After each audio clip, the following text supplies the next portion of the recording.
خف يمين بخيال كرهك لا يكاد يبين تجفى وتعبد والضخائن تغتلي والدهر يقسو تارة ويلين وتظل أنت كما عهدتك نغمة للآن لم يرقى لها تلحين لك بالنفوس إمامة فيهون لو عصفت بك الشورى أو التعيين لك بالنفوس إمامة فيهون لو عصفت بك الشورى أو التعيين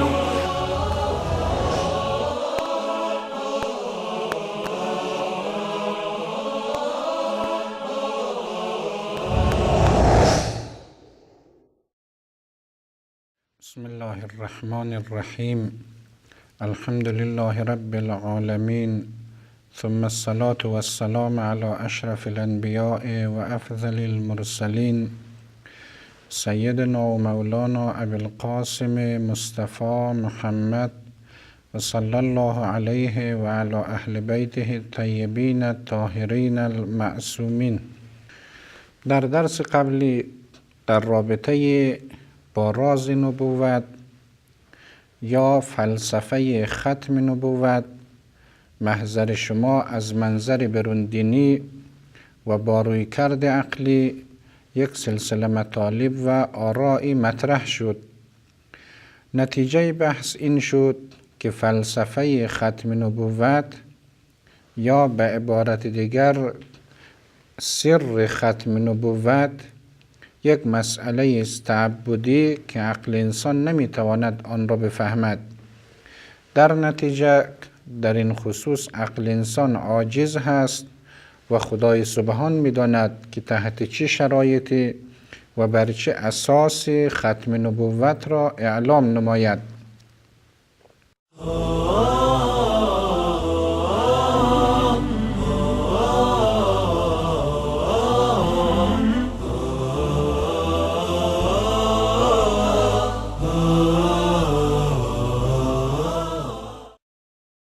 در این درس به یاری خداوند متعال در رابطه با جهانی و جاودانی بودن دین اسلام با شما صحبت میکنم. مقصود این هست که دین اسلام جهانی هست و جاودانی. جهانی به این معنا که اختصاص به منطقه خاص ندارد، اختصاص به مردم و نژاد خاص ندارد و گروه خاصی مخاطب دین اسلام نیست، بلکه دین اسلام دینی است، شریعتی است برای همه. هر که بخواهد میتواند مسلمان شود و بر اساس آن به سعادت رهنمون شود. دومین نکته که اینجا باید بررسی گردد جاودانه بودن دین اسلام هست، به این معنا که از نظر زمانی تا روز قیامت شریعت مرضی خدای سبحان دین اسلام هست و بعد از این هیچ گونه شریعتی نخواهد آمد. در خصوص این نکته اولا باید این را عرض کرد همین که انسان به پیغمبری کسی ایمان آورد باید تمام آیات و اقوال او را بپذیرد. مثلا اگر ما مسلمان ها معتقد شدیم که حضرت محمد صلی الله علیه و آله و سلم پیغمبر خدا هست، تمام آیات قرآن را باید پذیرا باشیم و انکار تمام آیات قرآن یا بعض آیات قرآن به معنای انکار ربوبیت تشریعی خداست. دومین نکته که اینجا مهم هست این است که هر انسانی، هر مکلفی باید به تمام پیغمبران الهی ایمان داشته باشد. بر اساس منطق و آموزه های قرآن کریم پیغمبران همگی هدف واحد داشتند، لذا ما مسلمان ها همه پیغمبران به حق را به عنوان سفیر و فرستاده خدا قبول داریم، اگرچه در مقام عمل امت هر پیغمبر باید به شریعت همون پیغمبر عمل نماید. سومین نکته ای که اینجا به عنوان مقدمه بحث قابل طرح هست این ادعا که دین اسلام یا شریعت اسلام جهانی هست و جاودانی، به عبارت دیگر تمام اقوام و ملل چه در عصر حاضر و چه در آینده مکلف هستند که در خصوص اسلام تحقیق کنند. اگر صدای قرآن، اگر پیام قرآن به گوششون خورد و مطمئن شد باید از این شریعت پیروی کنند، این نکته و آموزه در صورت قابل اثبات هست که ما بتوانیم اثبات کنیم که دین اسلام هم جهانی هست و هم جاودانی. در این خصوص اما اینکه دین اسلام جهانی هست، حقیقتش این هست که این مسئله را نمیتوان با توجه به ادله عقلی به اثبات رسان. در لابلای مباحث گذشته به محضر شما عزیزان مطرح شد که بعضی مسائل کلامی و اعتقادی با تمسک به ادله عقلی قابل اثبات هست، در حالی که در برخی موارد دیگر دلیل نقلی را باید استفاده کرد و استخدام نمود. از این جهت که آیا پیام قرآن و آموزه های دین اسلام جهانی هست یا منطقه‌ای مثلا یا برای گروه خاص، ما باید دستورات وحی را ببینیم، باید خود قرآن را ببینیم، روایات را بررسی کنیم، ببینیم که پیغمبر اکرم داعیه جهانی داشت یا این که بر این باور بود که من پیغمبر شهر خاص مثلا قوم خاص و یا مردم خاص هستم. در پاسخ به این سوال ادله‌ای که میتوان برای این مدعا اقامه کرد، اولین دلیل ضرورت اهل اسلام و اتفاق همگی مسلمین هست. فرق نمی کند از هر فرقه باشد، عالم هر مذهب از مذاهب اسلامی باشد، اگر شما سوال کنید همگی به اتفاق این فرمایش را دارند که دین اسلام جهانی هست. تمام اقوام و تمام مناطق جغرافیایی باید تحت پوشش اسلام قرار بگیرند و راجع به اسلام تحقیق نمایند. خود این ضرورت و خود این اتفاق همگانی کشف میکنند که اینها این نکته و این باور را از صاحب شریعت گرفته بودند. در عرف عقلای مردم و در عقلای عالم هم اینجوری هست. اگر طرفداران یک مذهب یک عقیده داشته باشند، عقلا و اهل تحقیق اون عقیده و باور را به آورنده و مؤسس مذهب نسبت میدهند. با توجه به این اجماع اتفاقی در جهان اسلام وجود دارد و با توجه به این که در بسیار از مسائل مسلمانان اختلاف نظر دارند، خود این اتفاق اطمینان می آورد که واقعا پیغمبر اکرم صلی الله علیه و آله و سلم مدعی این نکته بود. این پیام را خودش فرموده بود که من پیغمبر همه جهانیان و برای همه مردم هستم. دومین دلیلی که میتوان اینجا اقامه کرد شواهد قطعی تاریخی هست. پیغمبر خدا صلی الله علیه و آله و سلم بعد از استقرار در مدینه منوره روی تبلیغ و نشر دین اسلام سرمایه گذاری بسیار زیاد انجام داد. سفرای مختلف را در میان سران قبایل عرب و خارج از جزیره العرب، نزد پادشاه روم، نزد پادشاه ایران اون روز، بالاخره تمام اون کشورهایی که در دسترس بود و برای حضرت ممکن بود یک سلسله نامه های دعوتنامه‌ای به پذیرش اسلام میفرستادند. مجموعه این نامه ها در کتاب مکاتب الرسول توسط مرحوم آیت الله احمدی میانجی جمع آوری شده است. این نامه ها را وقتی انسان می‌بیند قطع و یقین میکند که پیغمبر اکرم داعیه جهانی داشت. اون بزرگوار فراتر از جزیره العرب، فراتر از قوم خاص، فراتر از گروه خاصی سعادت همه انسانها را میخواست و از طرف خدای سبحان مأموریت داشت که همه انسانها را به سوی خدا بخواند. سومین دلیل و محکمترین دلیل در این خصوص برای اثبات جهانی بودن قرآن کریم و شریعت اسلام خود آیات قرآن هست. وقتی قرآن کریم رو مطالعه بکنیم، در موارد قرآن کریم مخاطبش تمام مردم هست. یا ایها الناس در سوره مبارکه بقره آیه 21. در موارد قرآن کریم مخاطبش فرزندان آدم هست. یا بنی آدم ای فرزندان آدم که در سوره مبارکه اعراف آیه 26 هست. در موارد دیگر قرآن کریم عمومیت هدایت خدای سبحان را مطرح می کند و این که هدایت خدا اختصاص به گروه خاص، نژاد خاص و جغرافیای معینی ندارد. در سوره مبارکه بقره آیه 185 اونجا داریم که هدی للناس، قرآن مایه هدایت برای همه انسان ها هست. یا در سوره مبارکه انعام آیه 90 باز قرآن کریم دارد ان هو الا ذکر للعالمین، قرآن مایه تذکر و پند و عبرتگیری تمام جهانیان هست. نکته دیگر در قرآن کریم گاهی بر عمومیت رسالت اون بزرگوار تأکید شده است. در سوره مبارکه نساء آیه 79 قرآن می‌فرماید و ارسلناک للناس رسولا، ما شما پیغمبر را برای همه انسانها به عنوان پیغمبر مبعوث کردیم.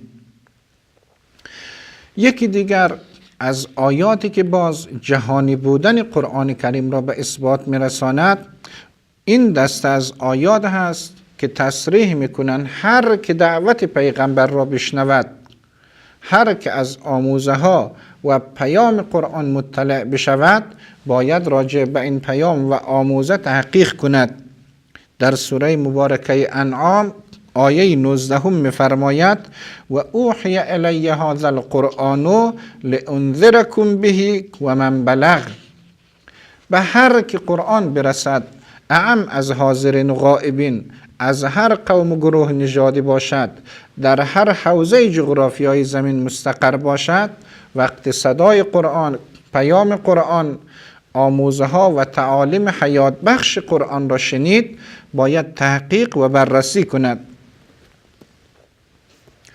قرینه دیگر که باز جهانی بودن قرآن را به اثبات میرساند عتاب و خطاب اهل کتاب هست. در موارد قرآن کریم مخاطبش یهود و نصارا هست.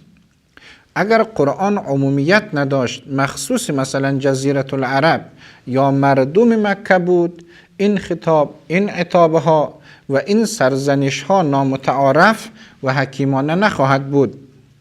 در سوره مبارکه آل عمران آیه 65 یا اهل الکتاب داریم که مخاطب قرآن کریم به صراحت اهل کتاب هست.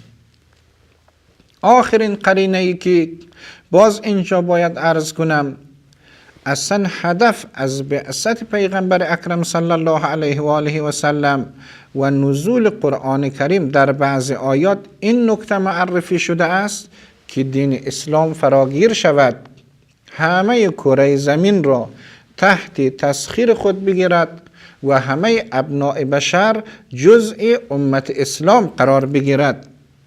در سوره مبارکه توبه آیه 33 می‌فرماید هو الذی ارسل رسوله بالهدى و دین الحق لیظهره علی الدین کله. بنابراین با توجه به مجموعه این آیات و با توجه به اعتقاد تمام مسلمانان و با توجه به مجموعه شواهد تاریخی جای شک و شبهه‌ای نیست که قرآن کریم، شریعت اسلام، دین حضرت محمد صلی الله علیه و آله و سلم عمومیت دارد، شمولیت دارد، تمام انسانها و تمام جهانیان را میگیرد. هر که اهل انصاف باشد اگر صدای قرآن را شنید باید تحقیق کند و به باور ما از طرف خدای سبحان مأمور هست که تفحص نماید و دعوت شده است برای این که مسلمان شود.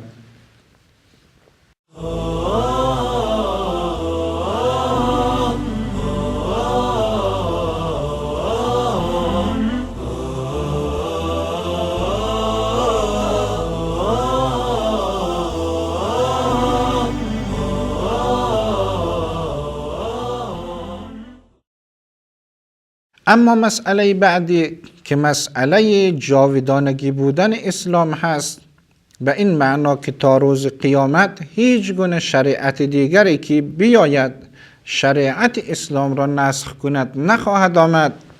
این مسئله هم کاملا قابل اثبات هست. اولین دلیل بازم همین ضرورت اهل اسلام و اتفاق همگان هست. مسلمان ها بر این باورن و همگی اعتقاد دارن که دینشون و شریعتشون تا روز قیامت باقی خواهد بود. دومین دلیلی که اینجا مهم هست دلایل خاتمیت هست. در بحث خاتمیت از قرآن و از روایات ثابت شد که پیغمبر اکرم صلی الله علیه و آله و سلم آخرین پیغمبر و آخرین رسول خدا هست. اگر مسئله خاتمیت جزء مسائل مسلم و قطعی ما مسلمان ها باشد، خود به خود شریعت ما هم جاودانی خواهد بود، چرا که بعد از اون آمدن نبی و آمدن رسول متصور نخواهد شد. ادله دیگری که میتوان اینجا آورد یک سلسله ادله قرآنی هست. قرآن کریم در موارد زیادی تعبیر به بنی آدم دارد، تعبیر به ناس دارد، تعبیر به عالمین دارد. مجموعه آیاتی که در بحث عمومیت دین اسلام محضر شما قرائت شد، با توجه به اون آیات و با توجه به اطلاق زمانی آیات شریفه، به این معنا که مفاد آیات شریفه مقید به زمان خاص نشده است، مثلا مقید به زمان رسول خدا نشده است. مخاطب این آیات زمان رسول خدا، بعد از زمان رسول خدا و تمام زمانها هستند.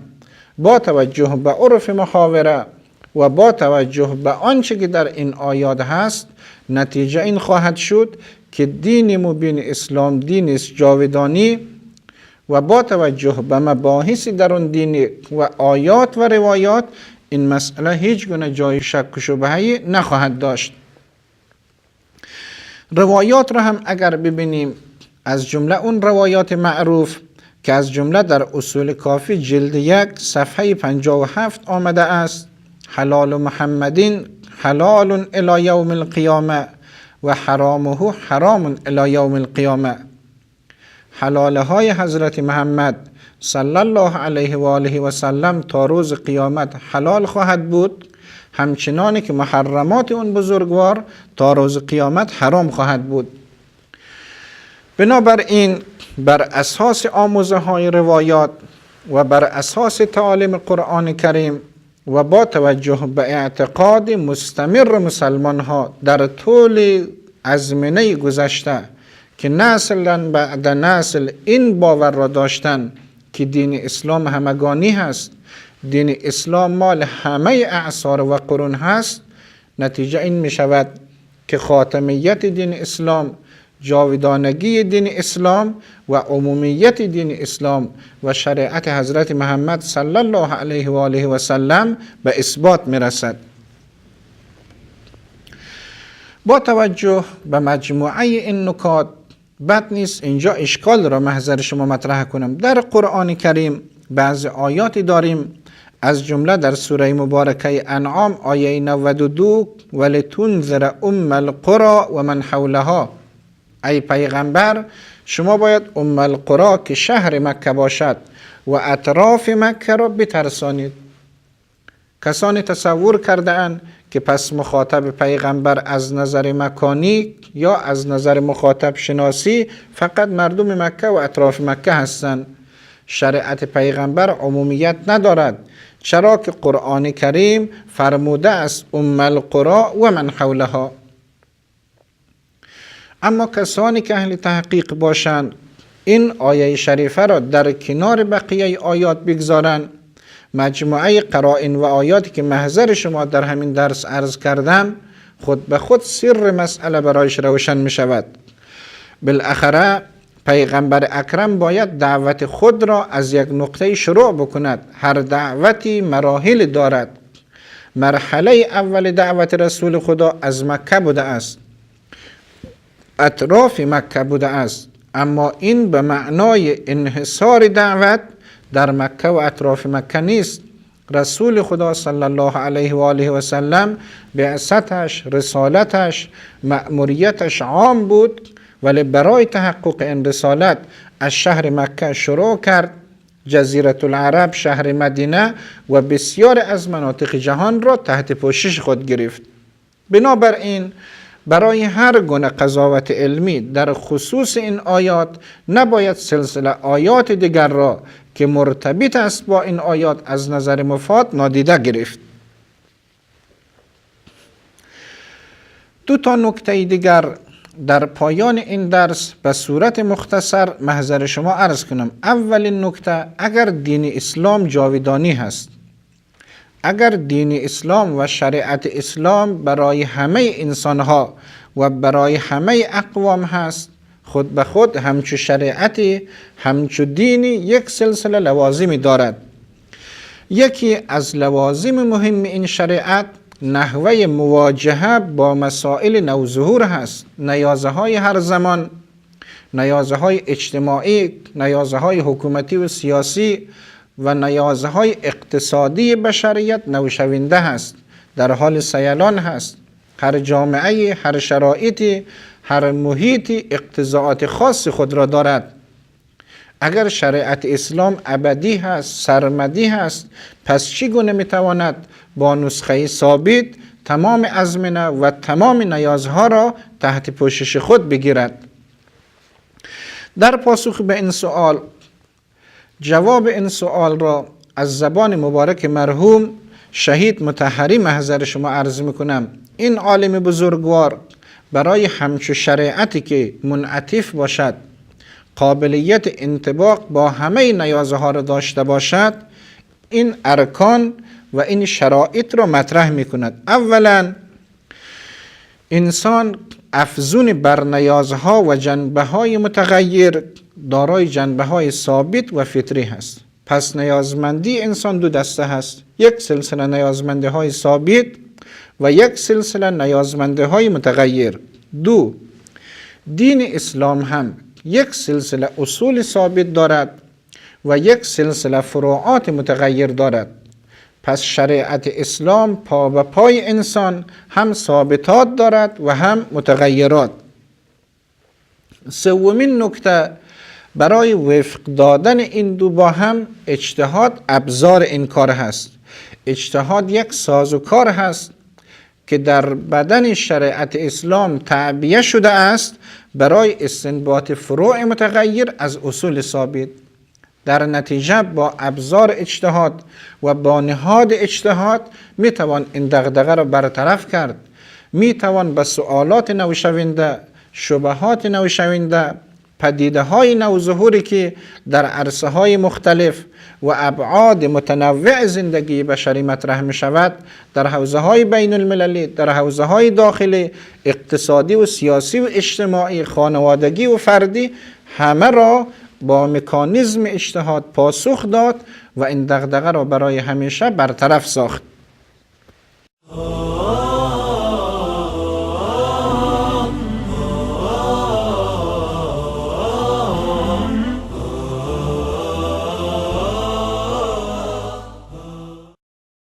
دومین نکته ای که خواستم اینجا عرض کنم به محضر شما بینندگان عزیز، و این هم باید گفته باشم دقیقاً درون دینی هست، از منطق آیات و روایات این نکته را عرض میکنم.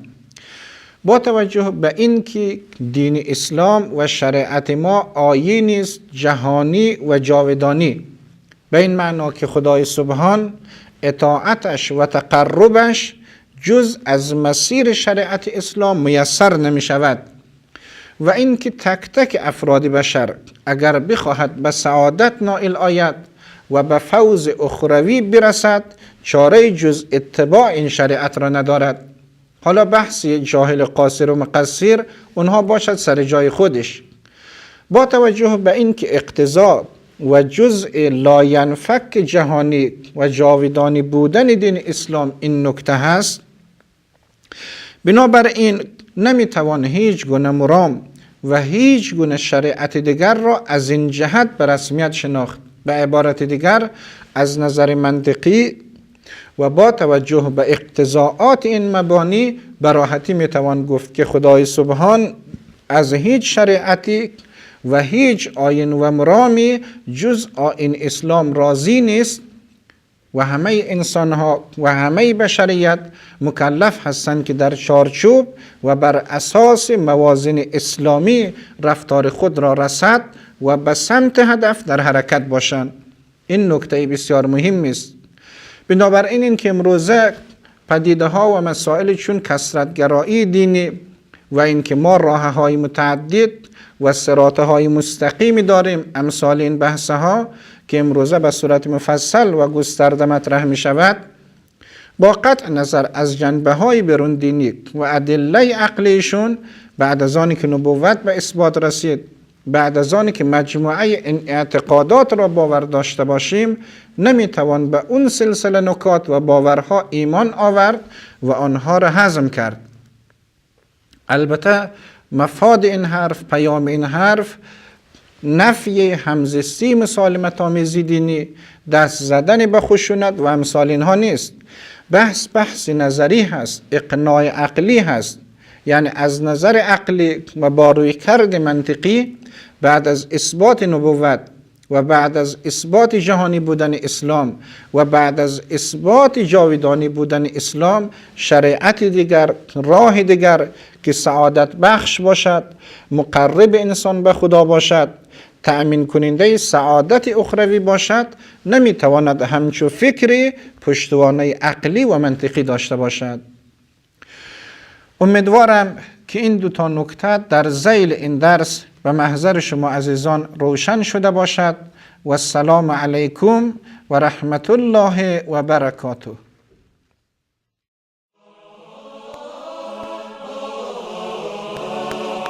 قال يسار واستخف يمين بكيال كرهك لا يكاد يبين تجفى وتعبد والضغائن تغتلي والدهر يقسو تارة ويمين